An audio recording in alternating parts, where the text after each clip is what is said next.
ভাইয়া রুলস পারি কিন্তু প্র্যাকটিক্যালি যখন করতে যাই তখন পারি না। এই সমস্যা যাদের যাদের আছে এবং এই টপিকসটিতে যারা তোমরা আটকে যাও তোমাদের জন্য হচ্ছে আজকের ক্লাসটি।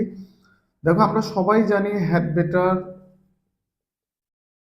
Plus verb one, have to plus verb one, would rather either পরেও ভার্ব ওয়ান।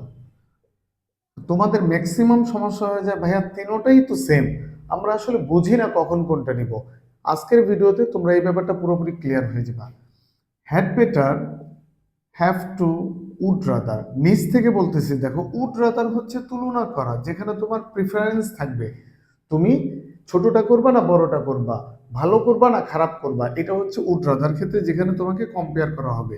হ্যাভ টু, যেটা অবশ্যই তোমার করতে হবে, যেখানে তুমি কোনোভাবে এটাকে ইগনোর করতে পারবে না, অবশ্যই করতে হবে। You have to read, you have to learn.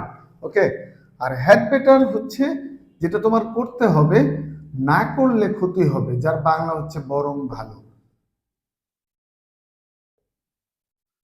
Had had better তোমার করতে হবে এবং না করলে তোমার লস হবে বা ক্ষতি হবে।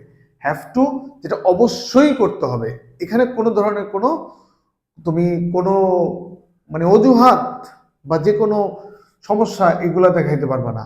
আর উড রাদার, সেটা হচ্ছে তুমি তুলনা করবা, এই জায়গাটা তোমার প্রিফারেন্স আছে। সো লাইক দেখো, you blank not touch the crocodile, it may be dangerous. এরকম ক্ষেত্রে আমরা অপশন আছে তিনটা, had better, have to, would rather, কোনটা নিব? অবশ্যই এটা তুমি এই হ্যাড বেটারটাকে নিবে, নাইলে তোমার ক্ষতি হইতে পারে। থ্যাংক ইউ, আসসালামু আলাইকুম।